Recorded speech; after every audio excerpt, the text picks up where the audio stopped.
Ito, grabe na nga ang kabulastugan ng gobyerno natin ngayon. Naghihirap na tayo, ang mamahal na ng mga bilihin, pero sila, napakasosyal ng mga rally nila. Naka-LED, naka-LED lights, projector, ang ang laki-laki ng mga gastos nila sa mga rally nila. Pero ang taong bayan ang grabing naghihirap. Una, ang mamahal lang ng mga gasolina, mga bilihin, ang gulo-gulo pa, daming patayan. Halos mabalitaan mo mga nire-rape na mga estudyante, patayan ng mga inosenteng mga tao. Dati kasi ang patayan dati is yung mga kriminal ang pinapatay. Ngayon baliktad ang nangyayari. Ang mga inosente na ngayon ang pinapatay at ang mga naghahari ngayon ay ang mga kriminal. Ang mga drug lord nakalabas sa kulungan. Naabsulto sila sa kaso. Iwan natin, hindi naman natin hinuhusgahan ang mga husgado, ang korte na nagdesisyon diyan. Pero bakit? Sa balita makikita mo, puro magagandang mga sa mga side sa gobyerno, ang gaganda ng mga balita.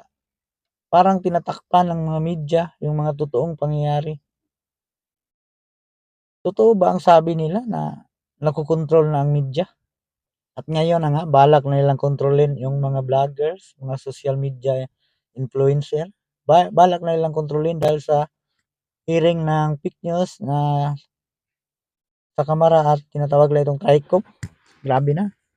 Kinokontrol na talaga nila. Ang daming mga BBM vloggers o anong tawag sa mga vloggers na yan is loyalista vlogger o bangag vloggers. Ang daming mga vloggers na dumidipinsa sa sa gobyerno, panig sa gobyerno.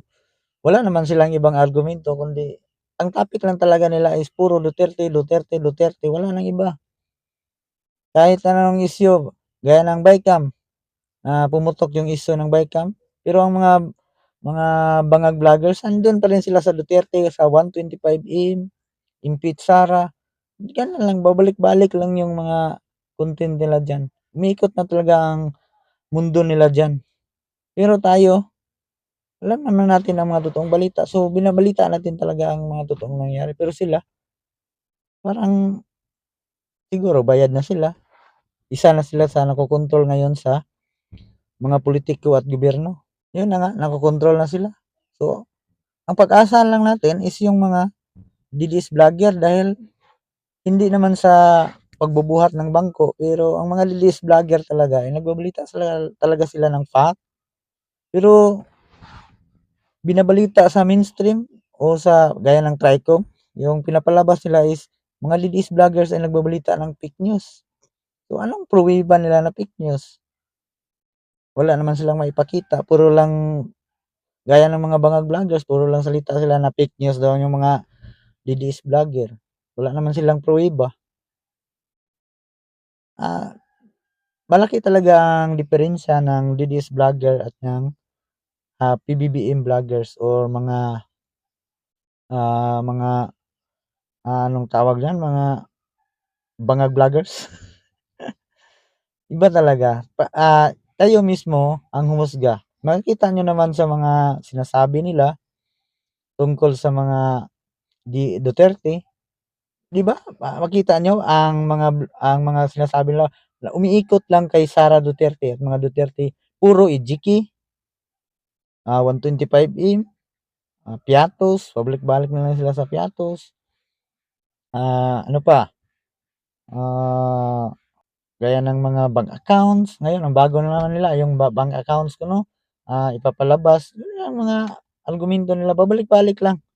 Wala namang iba nilang masilip sa mga Duterte. Pero kahit hindi pa fact yan na gaya ng sa confidential fund, kahit hindi pa fact, pero pinapalabas nila na fact na, talagang guilty na. Kung halimbawa, humihina na ang views ng Duterte na sa 125M, balik naman sila kay Kibuloy. Gumagawa talaga sila ng issue para ma-divert yung totoong balita dahil ang totoong balita ay pinakakuwan talaga 'to, pinaka dapat talaga itong pag-usapan gaya ng sa Bicam dahil trillions, 'yan trillions. Alam naman natin na pira ng taong bayan 'yan. Pero anong ginagawa ng mga kuwan, mga vlogger, yung mga ibang vlogger, focus lang sila talaga sa 125M, mga media, tingnan mo sa media, ibabalita lang nila yung Bicam 'pag mga isang araw lang, bukas wala na, magda-divert naman sila. Magaling talaga sila gumawa ng divert nga issue. Tayo, ang dami nating mga sinasabi na madami tayong mga issue na nakikita natin sa gobyerno. Tingnan niyo ang mga balita sa social media, 'di ba wala na yung Bicam? Ano ng balita doon sa, sabi ng korte na binibigyan ng 10 days na sumagot ang Kongreso sa inihain na reklamo ng nila Jimmy Bundok. Ngayon, wala, hindi na binabalita ng media kung ano ng balita doon. Wala, natabunan na eh. Nag-focus na ngayon sa impeachment. So, ang mga tao, nagpasalamat naman tayo dahil ang mga tao talaga ay may utak na ngayon. Dahil nga sa lahat ng tao ngayon, o matanda or mid-age, mga bata, ang mga youth is aware na sila dahil marami ng vlogger na nagbabalita ng totoo gaya ng mga banatiros, napakita nila talaga nila yung mga nangyari totoo. Hindi lang sa mainstream na ang mainstream kasi parang hindi naman sila gumagawa na masyado ng fake news. Wala naman tayong pruweba na fake news pero malicious, diversion ang ginagawa nila. Hindi halata pero dina-divert nila ang balita.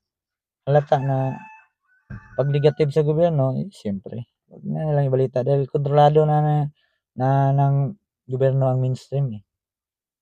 So, ayun, aware na nga ang mga tao. So, makikita natin ah, sa mga reaksyon ng mga gaya ng, proclamation rally ng PBBM, makita mo talaga doon na aware na ang mga tao sa ginagawa ng gobyerno. Tingnan niyo ang mga likes nila, ang mga reaksyon. Halimbawa, ah, ang reaksyon ng live nila is, halimbawa, 15,000 pero ang 13,000 niyan puro tawa, yung laugh reaction bitaw. Tapos yung magha-heart lang mga hindi pa nga umabot ng mga 1,000, yung iba 1,000 tapos yung mga angry, yun nahati-hati pero mas marami talaga yung, nagla-laugh reaction, yung tinatawanan na lang sila. So, masaya tayo dahil alam natin na aware na ang mga tao sa ginagawa nila. Hindi lang tayo na mga DDS vlogger, mga banatiros ang aware. So, masaya tayo na at least lahat ng mga Pilipino nakikita talaga ang mga kabulastugan nila. Nakita mo naman sa mga rally nila. Kada rally nila wala nang masyadong pumapalakpak talaga. Pinagtatawanan lang sila kung di pa nila isabay sa mga ayuda siguro, mga AKAP na gano'n, walang mga taong pumupunta diyan. Pinapa-uniform pa nila. So, wala na talaga silang mga loyalista na na umaattend. Ang pinupuntahan na lang siguro ng mga tao diyan is yung mga ayuda, yung mga benefits. Pero so, hindi katulad ng mga Duterte 'pag magra-rally, grabe. Grabe, kahit tingnan mo sa live, sa mga post nila, grabe mas mas marami talaga ang mga like, reaction, heart. Konti lang yung mga love reaction at mga angry reaction. Pero ikumpara mo sa mga rally ni PBBM, grabe talaga. So, masaya tayo dahil aware sila. So, balik tayo doon sa issue ng mga Duterte at Marcos. So, malaki talaga ang pag-asa na matalo yang mga PBBM, PBBM o Bagong Pilipinas, Alyansa ng Bagong Pilipinas senatorial candidate. So, malaki talaga ang tyansa na manalo tayo diyan. So, gaya ng rally nila sa Bacolod, grabe. Grabe ang mga tao talaga doon. Ako naawa ako sa mga kandidato ni PBBM. Parang pinapahiya sila ng taga Bacolod. Gaya ni Andrew ang lakas pa ng sigaw niya ng mga anong sinisigaw niya. Pero wala talagang nag-response, hindi na. Nasama pa sa laos si Andrew, eh.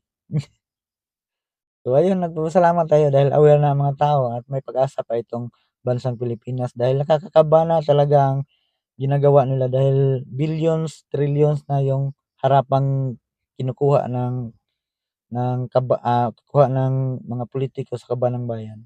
So dapat aware tayo. Wag lang natin silang paulitin at wag lang natin silang muling paupuin na maubos lang lahat. Sa ngayon, senatorial candidate, bumoto tayo ng tama.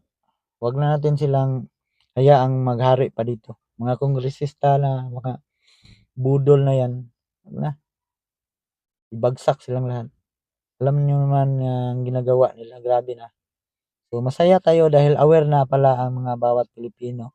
Dahil ang social media ngayon ay yan ang basihan na aware sila dahil sa mga reaksyon nila sa rally ng mga PBBM candidates. Doon mo makita talaga na aware na ang mga Pilipino. Huwag tayong maniwala diyan sa SWS survey na yan, wala yan. 50-50 tayo diyan. Dahil kaya na nga nilang nahawakan yung media, yung survey pa. Pero hindi lahat ng survey ay kaya nilang bayaran gaya ng Publicus Asia. Legit yan. So ayun, magandang araw sa ating lahat at ako po si Mutoko King at kita-kita tayo bukas at maraming salamat sa inyo lahat. God bless po, God bless.